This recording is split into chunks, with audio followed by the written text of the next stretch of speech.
પાટીલે જે ચેલેન્જ કર્યો છે એ ચેલેન્જનો વળતો જવાબ આપતા ગોપાલ ઇટાલિયાએ કહ્યું, તમે મોટા માણસો છો, અમે નાના માણસો છીએ.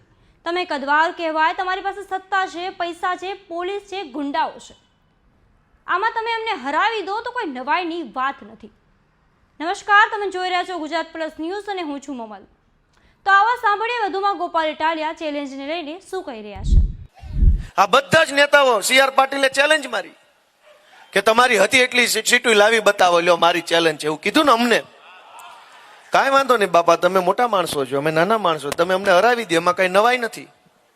તમે કદાવર માણસો કહેવાઓ, તમે પૈસા વાળા કહેવાઓ, તમે ગુંડા કહેવાઓ, તમારી પાસે સત્તા છે, તમારી પાસે પોલીસ છે, તમારી પાસે દિલ્હી સુધીનું પીઠબળ છે, તમે અમને હરાવી દો, તમે અમને હરાવી દો તો એમાં કાંઈ નવાઈ નથી.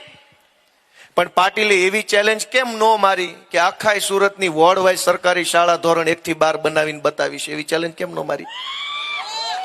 એવી ચેલેન્જ મારવી હતી ને કે કામરેજના છોકરા હોય, ખોલવડના છોકરા હોય, બસોની અંદર ઢોર ભર્યા હોય, એમ હાકડ મુકડ ભરીને શહેરમાં ભણવા ન જવું પડે એટલે કામરેજમાં કોલેજ કરી દઈશ.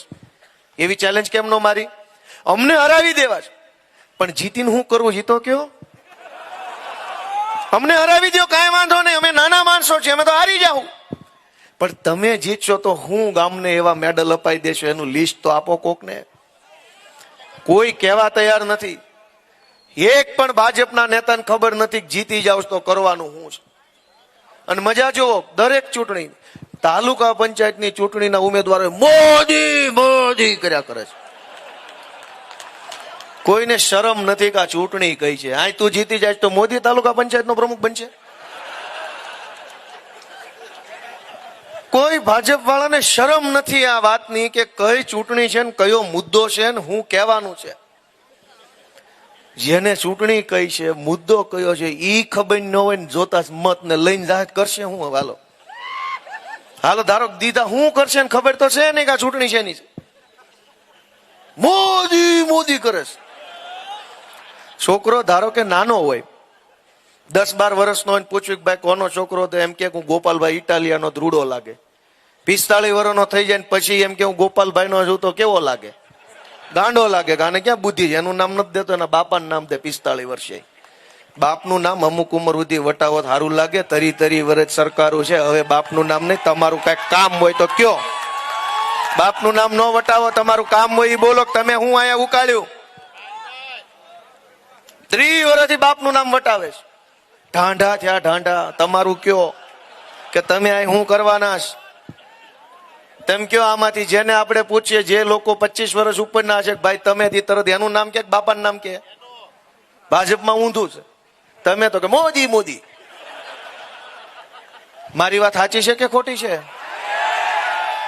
જે લોકોને કઈ ખબર નથી શું હાલે છે, શું કરવાનું છે, ભવિષ્યની દુનિયા ક્યાં જવાની છે, જેને કઈ એક ને બેની ખબર નથી, એ ચૂંટણી લડવા આવ્યા છે, જીતી પણ જાહે. 5 વર્ષ સુધી એને ખબર નહીં પડે કે શું કરવા આવ્યા સાહેબ. જે તાલુકામાં પહેલેથી જીતેલા છે, અને આ લોકો એમ કે છે કે અમારી બધી સરકાર છે તો કામ થાય. કોના? ઈ મોટો પ્રશ્ન છે, કોના થાય? એના મળતિયાના, અધિકારીઓના, ભાજપના નેતાઓના, ગુંડાઓના, બુટલેગરોના. પબ્લિકના નહીં થાય. પબ્લિકના કામ થતા હોત. અત્યારે હું વિસાવદર ભેસાણનો ધારાસભ્ય છું, તો અમારે ન્યા આવીને બધા ભાજપના નેતાઓ મેણા મારે છે કે તમે કાયમ અવળા મત આપો છો એટલે આપણો વિસ્તાર વિકાસથી વંચિત રહી ગયો છે. હવે ઘાટલોડિયા વિધાનસભાની અંદર પબ્લિક જોડા લઈને ભાજપ વાળાની વાહે પડી છે, અને એનો વિડીયો વાયરલ થયો છે. ઘાટલોડિયાથી ભૂપેન્દ્ર પટેલ ધારાસભ્ય છે ને ગુજરાતના મુખ્યમંત્રી છે, ન્યાય જોડા લઈને વાહે પડ્યા છે, અને મેણા વિસાવદર વાળાને મારો છે. જ્યાંથી મુખ્યમંત્રી ચૂંટાઈ ગયા છે ત્યાં પબ્લિક દુખી છે. એ કરતા તમારા વિસાવદર વાળા હારા નહીં, મત દીધા વગરના સુખી છે. દઈને દુખી થયા એના કરતા ન દઈને સુખી થયા શું વાંધો છે? વડોદરામાં પબ્લિક ભાજપ વાળાને પાછળ પડી છે. વિડીયો જોવો છો કે નહીં? ભરૂચમાં પબ્લિક પાછળ પડી, વડોદરામાં, રાજકોટમાં, જામનગરમાં, અમદાવાદમાં બધે જ પબ્લિક ભાજપ વાળાની પાછળ પડી જોડા લઈને. જ્યાં ભાજપની મ્યુનિસિપલ કોર્પોરેશનમાં સત્તા, જ્યાં ભાજપના ધારાસભ્યો, જ્યાં ભાજપના સાંસદ સભ્યો ઉપરથી નીચે સુધી બધા જ ભાજપના માણસો ચૂંટાયા છે. ન્યા પબ્લિક બરાડા પાડે છે, ન્યા પબ્લિક નારાજ છે, ત્યાં પબ્લિક દુખી છે કે કામ નથી થતા. અને ઈ લોકો વરાછામાં આવીને કામરેજમાં આવીને એમ કહે છે કે તમે મત નથી દેતા એટલે વિકાસ નથી થતો. તો જેણે દીધા એનો કેમ નથી થતો? કૃપા ક્યાં અટકે છે? ક્યાં કૃપા અટકે છે? મત દીધા પછી વિકાસ કેમ નથી થતો? મિત્રો, હું તો તમને વિનંતી કરવા આવ્યો છું કે આ બહુ થઈ ગયું, આ બધું આ ભારત પાકિસ્તાન, હિન્દુ મુસલમાન. ક્યારેક તો આપણે આપણું વિચારીને મત આપીએ.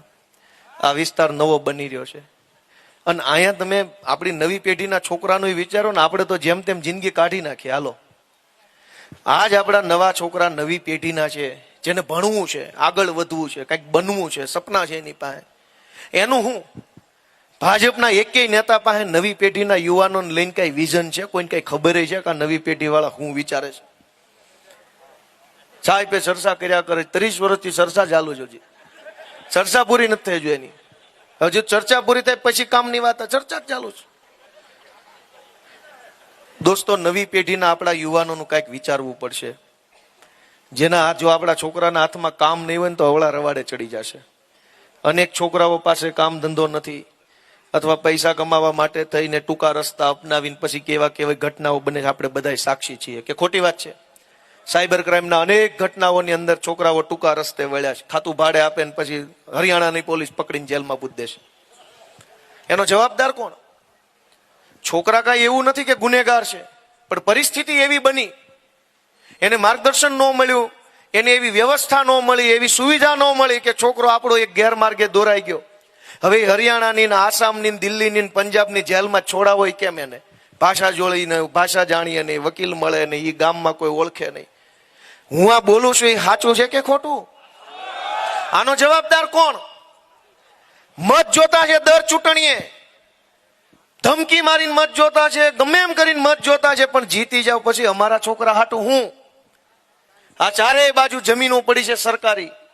સ્પોર્ટ્સ કોમ્પ્લેક્સ બનાવતા, આલિશાન ઇન્ટરનેશનલ સ્ટાન્ડર્ડની લાઇબ્રેરીઓ બનાવતા, સારામાં સારા કોમ્પ્લેક્સીસ બનાવતા, આઈટી પાર્ક બનાવતા, તો આપણા અનેક છોકરા એમાં બેસીને કામ ધંધો રોજગાર કરતા, દુનિયામાં નામ રોશન કરતા. પણ કાંઈ બનાવ્યું નહીં, મૂર્ખ બનાવવા સિવાય. આજે આપણા અનેક છોકરાઓ રમત ગમતમાં ઊંચું નામ કરી શકે એવા છે. અહીં જમીન ઘણી પડી છે, સરકાર ભાજપની જ છે, મંત્રી સંત્રી બધું 2 ખટારા ભરાય એટલા નેતા અહીં સુરતમાંથી છે, પણ કામનો એકેય નથી. વાતો કરવામાં હોશિયાર. હું દોસ્તો એટલું જ તમને કહેવા માંગુ છું કે તમે ટેક્સ આપો છો, ઈ ટેક્સના પૈસાથી એક સારું સ્પોર્ટ્સ કોમ્પ્લેક્સ જો અહીં કદાચ કામરેજ વિસ્તાર આખામાં ગમે ત્યાં બની જાય, કોઈને કઈ વાંધો છે? એમાં આપણા દીકરાઓ, આપણી દીકરીઓ આલિશાન ઇન્ટરનેશનલ સ્ટાન્ડર્ડનું ઇન્ફ્રાસ્ટ્રક્ચર ને ફેસિલિટીઝ ધરાવતું સેન્ટ્રલ એસી વાળું કોમ્પ્લેક્સની અંદર બેસી ઇન્ડોર કે આઉટડોર રમત રમે, પોતાને એક ખેલાડી તરીકે આગળ વિઝન જોવે અને રમી ગમીને આગળ વધે, તો એમાં હું ખોટું થઈ જાય છે? પણ એવું નહીં કરે ભાજપ વાળા. આજ આપણા અનેક છોકરાઓ યુપીએસસી ની, જીપીએસસી ની, જેડબલઈ ની, એનડબલઈટી ની, ડિફેન્સની અલગ અલગ અનેક સરકારી પરીક્ષાઓ આપવાની તૈયારી કરે છે. અનેક છોકરાઓ સપનું લઈને તૈયારી કરે છે. વાંચવા જવું હોય ક્યાં જવાનું? કયો મને બધા, ક્યાં વાંચવા જવાનું? હું પોતે કતારગામમાં પાર્કિંગમાં રહેતો હતો. અનેક લોકો આજની તારીખમાં નાના અને હાંકડા મકાનોમાં રહે છે, પાર્કિંગમાં રહે છે, ગાળા ટાઈપના મકાનમાં રહે છે. ઘરમાં સભ્યોની સંખ્યા જાજી હોય, ઘરની અંદર તે ગૃહ વ્યવસાય બહેનો કરતી હોય, કોઈક ટીકી ચોટાડે, કોઈક લેસ પટ્ટાનું કામ કરે, કોઈક કંઈક સીવણ પટ્ટી કામ કરે, કોઈક બ્યુટી પાર્લર ચલાવે. ઈ જ હાંકડા ઘરમાં રહેતો એક દીકરો કે દીકરી ભણવામાં હોશિયાર હોય અને વાંચવામાં બહુ મન હોય, પણ ઘર એટલું હાંકડું હોય કે કયા રૂમમાં બેસીને વાંચવું. વાંચવા બેસે તો સામે આજુબાજુમાં બીજો અવાજ આવતો હોય, ગાડીઓનો અવાજ, છોકરા રમતા હોય એનો અવાજ આવે, ઘરમાં કંઈક કામ હાલતો હોય એનો અવાજ આવે. આ હું સાચું બોલું છું ખોટું બોલું છું? ઈ ભણતા છોકરાને, હોશિયાર છોકરાને આલિશાન ઇન્ટરનેશનલ સ્ટાન્ડર્ડની ફેસિલિટી ધરાવતી એક સેન્ટ્રલ એસી લાઇબ્રેરી મળે અને રોજ સવારે દફતર નાખી ખંભે ટીંગાડીને એસી વાળી લાઇબ્રેરીમાં જઈને 4 કલાક વાંચે, પોતાને જ્ઞાનથી સમૃદ્ધ બનાવે, દુનિયાભરના પુસ્તક વાંચે, હોશિયાર બને, નોકરી મેળવે અને સમાજના કામમાં આવે એવો એક નાગરિક બને, તો એમાં કઈ ખોટું છે? તો કેમ નથી બનતું? ગોપાલ ગોપાલ ઇટાલીની વાતથી તમે કેટલા સહેમત છો, શું વિચારો છો, કોમેન્ટ કરીને એમને જરૂરથી જણાવજો. અત્યાર માટે બસ આટલું જ. ધન્યવાદ.